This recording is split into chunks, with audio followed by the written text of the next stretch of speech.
오늘 본문의 말씀에서는 예레미야 선지자가 심판의 말씀과 위로의 말씀을 주시고 있습니다. 1절부터 5절까지는 심판의 말씀입니다. 6절부터 15절까지는 위로의 말씀입니다. 첫 번째로 심판의 말씀입니다. 1절과 2절에 보면 예언의 시대적 배경을 말씀을 하고 있습니다. 1절, 2절 유다의 시드기야 왕 10째 해 곧 느부갓네살 18째 해에 여호와의 말씀이 예레미야에게 임하니라.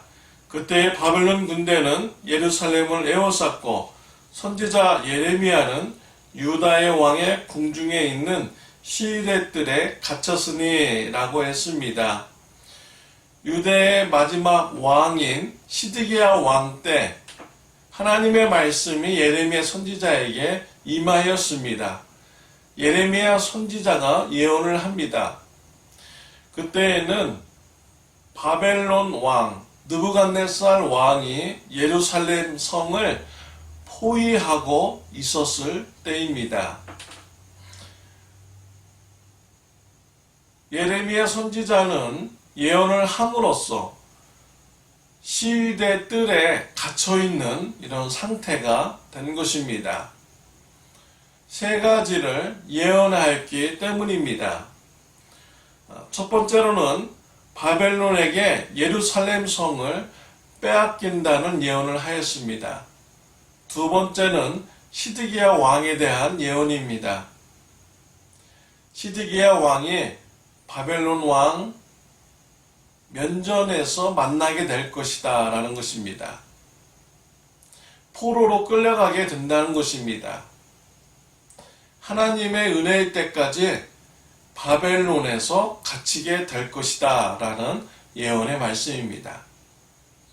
세 번째로는 유다 나라가 결코 바벨론을 이길 수 없다는 예언입니다. 이러한 세 가지의 예언을 하였기 때문에 예레미야 선지자는 시위대 뜰에서 갇히게 된 것입니다.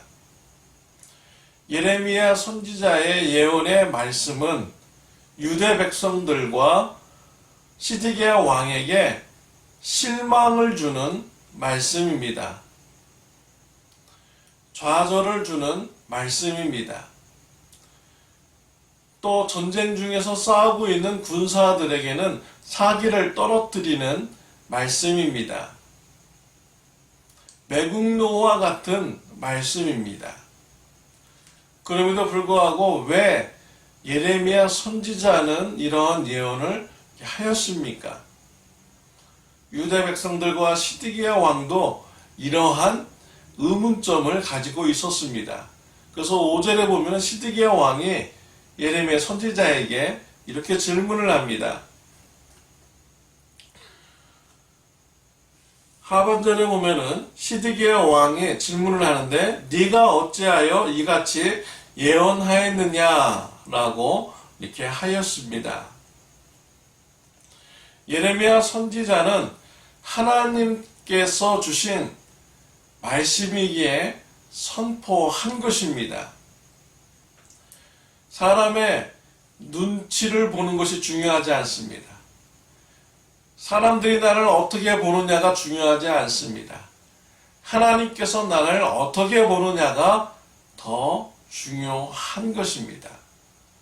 예레미야 선지자는 하나님께서 주신 말씀이시기에 담대하게 말씀을 선포한 것입니다.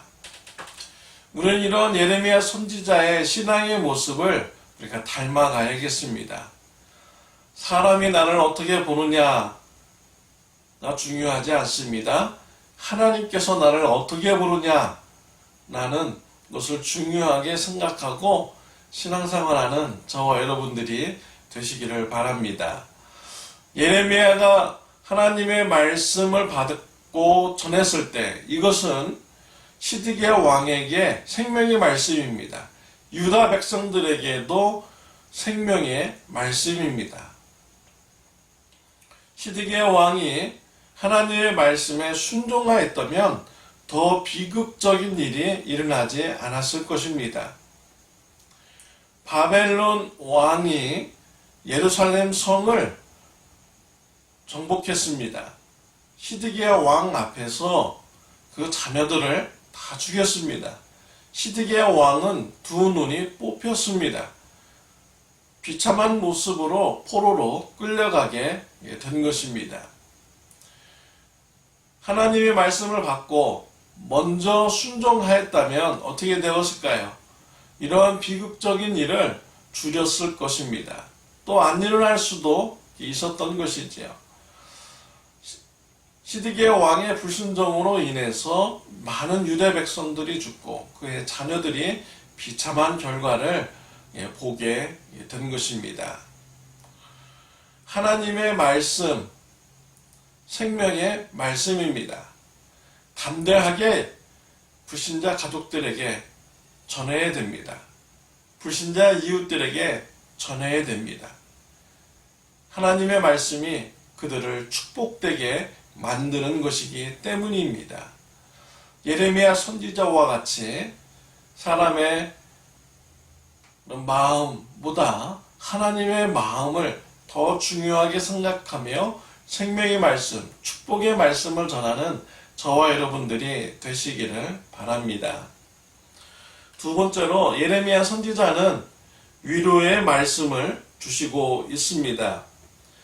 예레미야 선지자가 시위대 뜰에 갇혔을 때 하나님의 말씀이 임합니다. 삼촌 하나멜이 와서 땅을 사라고 하면 사라는 것입니다. 7절에 보면 보라 내 숙부 살룸의 아들 하나멜이 내게 와서 말하기를 너는 아나돗에 있는 내 밭을 사라. 이 기업을 물을 권리가 내게 있느니라 하리라 하시더니 라고 했습니다. 하나넬이 가지고 있는 땅은 베냐민 지파에 속해 있는 땅입니다. 그 땅은 이미 바벨론에게 정복된 땅입니다. 예레미야가 그 땅을 사야 할 이유가 없는 것입니다. 가치가 없는 땅이기 때문이죠. 그런데 하나님께서는 그 땅을 사라고 하셨습니다. 하나님께서 말씀하신 대로 삼촌 하나멜이 예레미야에게 온 것입니다. 기업 물을 권리가 네게 있으니까 그 땅을 사라라는 것입니다. 예레미야 선지자는 하나님의 말씀으로 확신을 하고 땅을 샀습니다. 은 70세겔을 주었습니다. 두 개의 매매 증서를 만들었습니다. 하나는 밀봉되지 않는 봉투에 넣을 증서입니다. 또 다른 하나는 밀봉될 봉투에 넣을 매매 증서입니다. 이러한 두 개의 매매 증서를 만들고 바룩에게 전해줍니다. 토기에 넣어서 오랫동안 보관하라 라고 전해줍니다. 이러한 모습을 주의 있는 사람들이 다 보게 된 것입니다. 왜 하나님께서는 예레미야 선지자에게 이러한 행동을 하라고 하셨습니까? 그 이유가 15절에 나옵니다. 만군의 여호와 이스라엘 하나님께서 이와 같이 말씀하시니라. 사람이 이 땅에서 집과 밭과 포도원을 다시 사게 되리라 하셨다 하리라 라고 하였습니다. 하나님께서는 유다 백성들에게 위로의 말씀을 주신 것입니다. 지금 바벨론의 포로로 끌려가지만 다시 유대 땅으로 돌아와서 집을 사고 포도원을 사고 밭을 사는 이러한 삶이 있을 것이다. 회복의 삶이 있을 것이다. 라는 말씀을 주신 것입니다. 예레미야 선지자는 그 말씀대로 순종을 하였습니다. 이 말씀은 앞으로 70년 후에 이루어질 일입니다.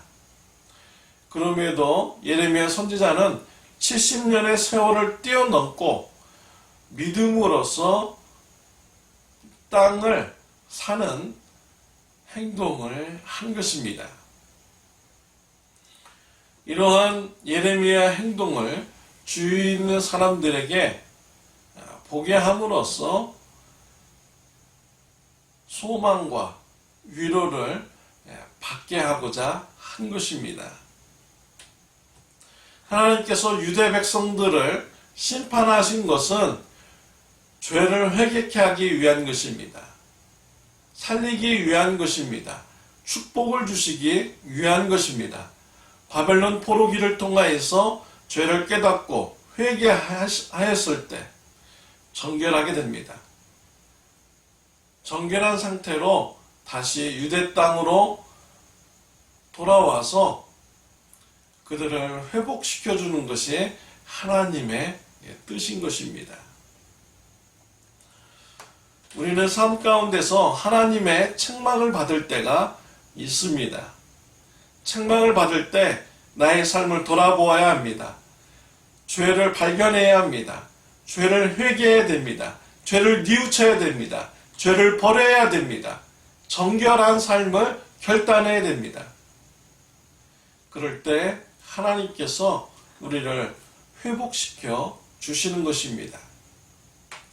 예수님께서는 우리가 받을 죄의 형벌을 대신 받으셨습니다. 십자가에서 나의 죄의 형벌을 받으셨습니다.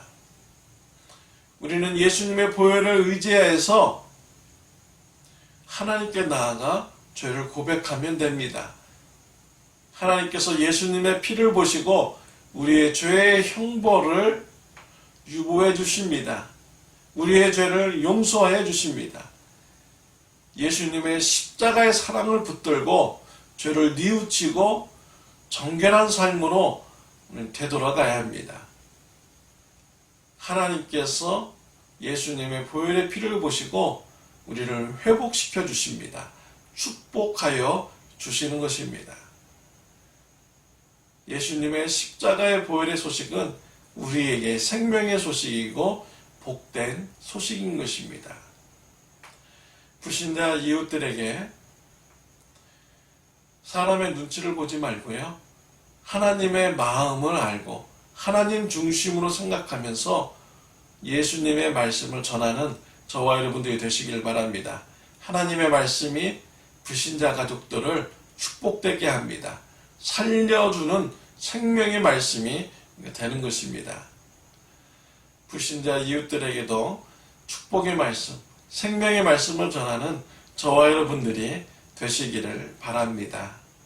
기도드리겠습니다. 하나님 아버지 감사합니다.